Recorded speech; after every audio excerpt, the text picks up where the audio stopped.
Alright, so I think it's gonna work this time. We gotta see Guerilla Warman.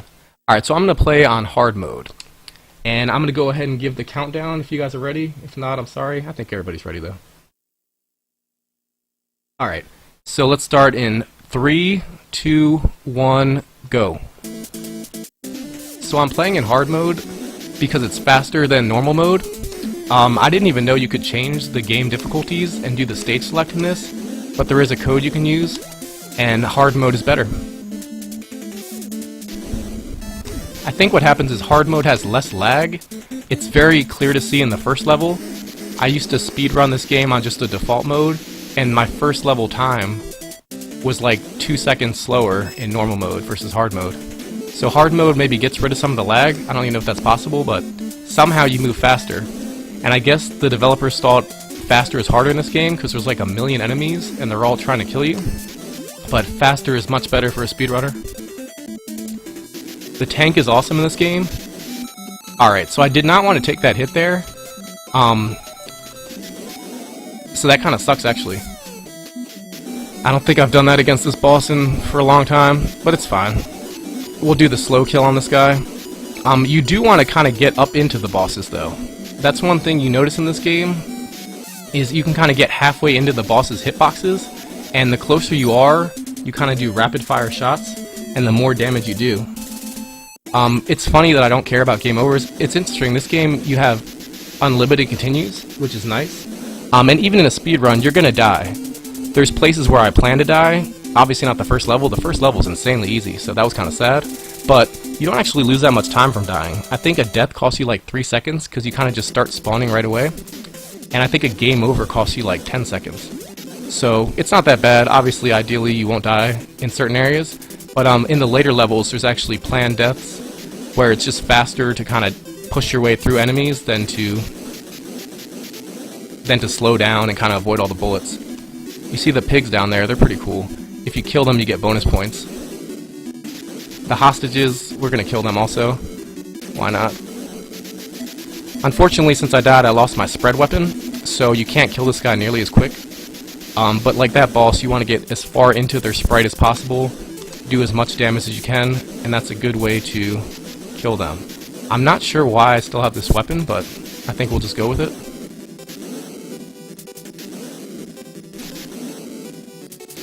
As you can probably see from this game, it's pretty fast-paced. The tank is awesome. You want to keep the tank, you want to use the tank. Actually, I'm probably going to die here because I don't have the good weapon. Yeah, now what you want to do against that boss, you can actually kill him and die at the same time, and once you're dying, if he's in the dying animation also, you don't actually lose a life.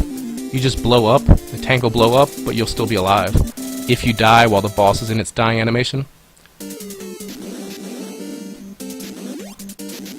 Yeah, and sorry, commentary is not as good right now just because it's kind of fast-paced and I don't know. There's just not that much to this game. You just kind of run through it and kill enemies. So it's pretty fun. It's a really fun game to play co-op. It's definitely a cool game. Like, if you never played it before, you're definitely going to have fun playing it. I mean, there's a lot of lag in certain areas. Like this water right here, like you go super slow in the water. So you want to get out of the water as much as possible. And, yeah, stuff like that. Now this level, it was kind of messed up from the start. The beginning's a little bit tough, but if you can get through the beginning part without dying, it kind of sets up the whole stage a little bit better. Like when you die, it kind of changes the enemy spawn patterns, so if you die at the beginning, you're probably going to die a lot more throughout. Because like my normal route through this, you don't die at the beginning, and then you're able to kind of just run through certain areas, and enemies won't shoot at you. But I've noticed that if you die at the beginning, there's going to be different enemy patterns, and you'll get shot if you kind of do the same exact strategy. And I didn't really adjust my strategy there because, I don't know, I didn't feel like it. Alright, so this is an interesting boss, and I guess if I didn't really talk about it, this game, it's pretty fun to speedrun, but it's kind of strange just because you're just running through and killing enemies. You do die a lot, like game overs are planned. I think like an ideal run of this game would have 2 game overs. But yeah, it's an extremely fun game to play. When you're speedrunning it, obviously you want to memorize the levels. You want to know where you can go to avoid enemies. Avoiding enemies is ideal because anytime you kill an enemy, it lags the game a little bit. So if you don't kill anybody, you can avoid some of those lag frames, go a little bit faster. The other thing, obviously, is just lag in general. So killing enemies or not killing enemies, when there's a ton of enemies on a screen at once, it's going to lag, so you want to avoid that. You can kind of see me hanging out in the back against this boss. I used to think you had to kill all the guys to move on, but it's actually on a timer.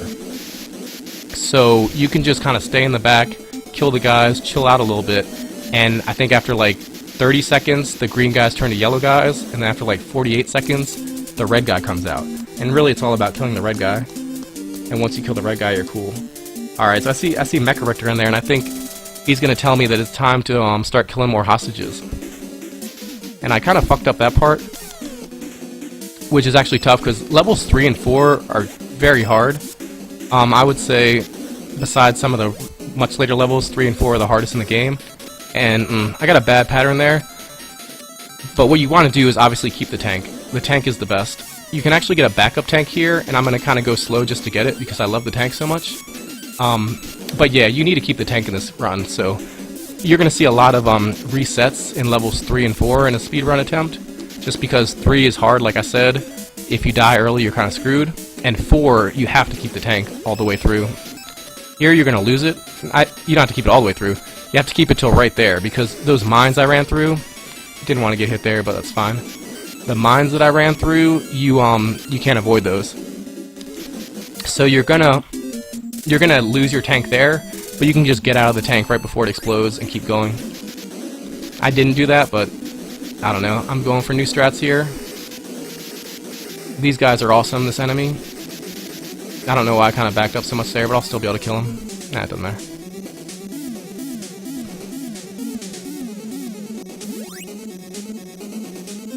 Yeah, so this game's awesome. The music's cool. The freaking bald twin guys throw you into a minecart level, which it's pretty cool. I used to like this. I guess now it's kind of just an auto-scroller, so it's not that great, but I'm going to go ahead and kill a lot of these enemies. I'm getting a lot of points for killing them, but I think you can save them with A or kill them with B. So, I'm going to switch it up now, because I'm getting so many damn points, and I'm just start killing them. It seems to be a little bit easier to kill them than save them.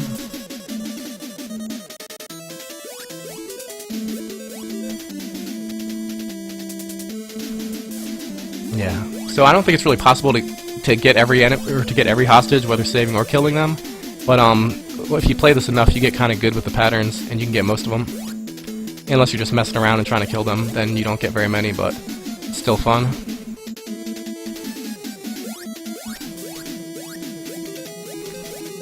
Yeah, so I think the world record for this in hard mode is 1452, which I got pretty recently. Yeah, I kind of had to change my strategy there. That was a little bit of a slow screen, but this boss, I like killing this boss quickly. It's definitely tough, but it's fun. That's another... I fucked it up. Because you can kind of get up in them, and if you kill him at the top of the screen, it's really good here. I didn't do that, but I should be able to kill him here at the bottom pretty easily.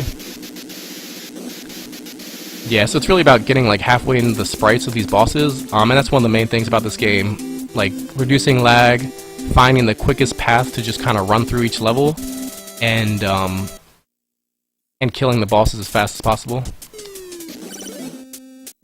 Now this is a pretty easy level, so let's see if I can actually get through this one without dying. That'd be nice, but it doesn't matter either way. Dying is just part of living.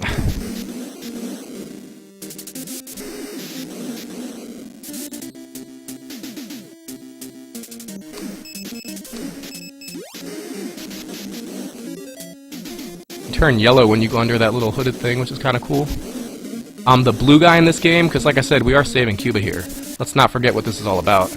I'm being selfish here talking about speedrun strats, but there's a whole country whose freedom is at stake. So the blue guy is player 1, and that's Che Guevara. And the yellow guy, when you do co-op, that's actually Fidel Castro. So you get to play a video game as Fidel Castro, which is interesting. I think this might be one of the few that he's in. There might be like one of those baseball games. I know I was watching TMR do NES Mania, and I looked at the list, and there's like 80 baseball games out of 700 total games, so I'm guessing one of those games has Cuba as a team, and I wouldn't be surprised if Fidel's in there. He's like a right-handed pitcher, or at least one of his cousins might be like a power hitter. I don't know. I'm not big into the NES baseball games. I used to have Bases Loaded, and I love that game, but I couldn't play it now. It's kind of boring. The main sports game I would go with now is Tecmo Super Bowl. So that's what I'll be working on for the next year. If you want to check out my stream, Tecmo Super Bowl speedruns, definitely got to be on Best of the NES 2. I don't know if there really is a way to speedrun that game, but I don't care, I just want to try.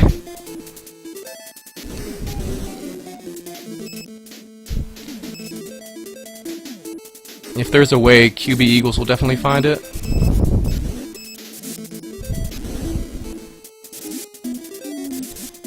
Alright, so this level's going pretty well so far here. This is a tough level. The beginning's not that bad if you do everything right. You want to have a good weapon, but near the end it gets really tough.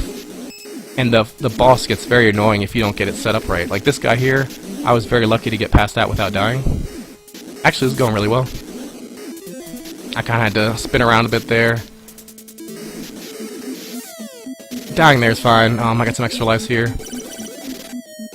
The K weapon's pretty interesting. You don't see that very often. Like, I don't know if I talked about all these little letters that come up.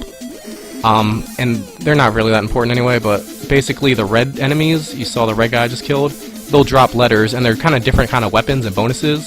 Some of them give you points, some of them give you weapons, some of them do kind of cool things, like the C there. If you get the C and you shoot a grenade, it just blows up everything. Now that lags the game a lot, and like we were saying, we don't want to lag it too much, so it's not really that useful to use. You look at that F as well. F is the flamethrower, and I used to like flamethrower as a kid, but if you use that, it just lags the game so badly. Like, it'll wipe everything out in front of you, but it just destroys the game. It can't keep up. So I stay away from the flamethrower. I like L the best. I think the Taz in this game uses T a lot more, which is, T is the same as L, except it has like 2 bullets that fly off from the side. It kind of, I forget what they're called, but I don't know. It has the extra bullets that come off, so I'm going to get it here and you can see. I lost it. But that's actually more powerful than L, and the Taz uses that in most places. But it's harder to use because, like L, you just can get rapid fire with that big-ass missile or torpedo or whatever it is. The T, it's a little bit hard. You have to kind of time it differently. And if you don't time it right, then you kind of can't shoot when you want to shoot.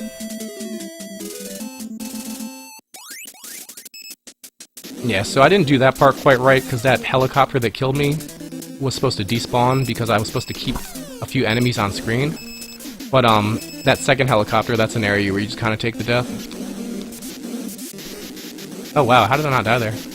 Anyway, that's fine. I wanted to get a good weapon. It's really important to have a good weapon here. Not just for this boss fight, but also for the next level. It helps you go through the beginning a lot quicker. And you can see these boss fights, very important part of the game. You want to get into their sprites, like, completely. And, that wasn't a great boss fight. I've killed them a little bit over to the left before, so a few seconds earlier. But, that was still pretty good.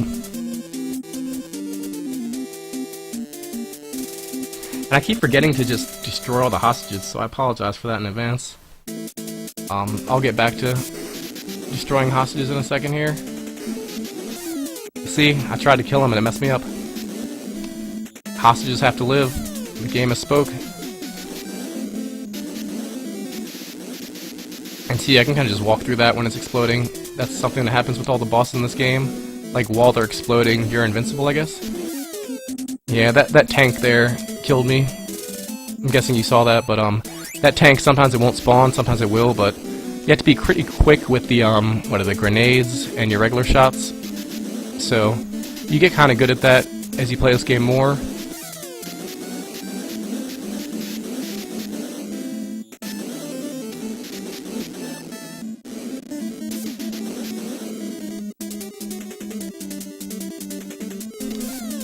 Yeah, here's another part where you pretty much have to die. I mean, to get through that little part there, without dying, you have to go incredibly slow, so it's just not worth it. It's easier to just die and you keep going.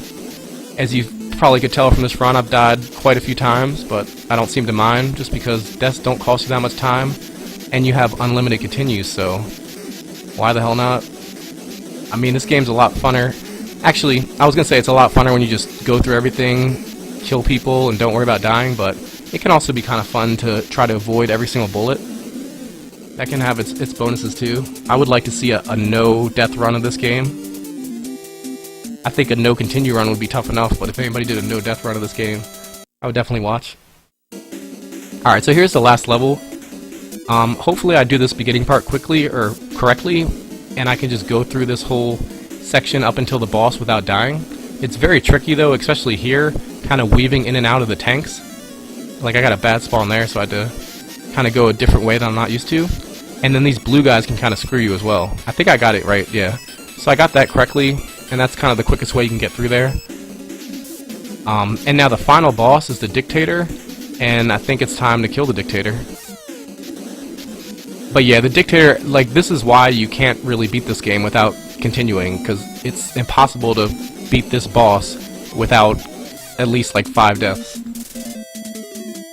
So in like an ideal speedrun, I'm still going to game over at this part, because it's just quicker to go in there and take the shots. I mean, there's so many of these things shooting at you.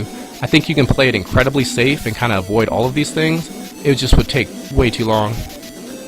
Now you can't actually damage the Dictator until you kill all 4 of the little protection things. So I did that. I'm not in a great setup here against the boss. Like, you want to be a little bit ahead of him. Like, you see now I'm kind of ahead of him, so I can just sit here and shoot. If you get behind him, he kind of shoots you in the face with his missiles. So I kind of got in a better position this last round. And he should be dead pretty soon.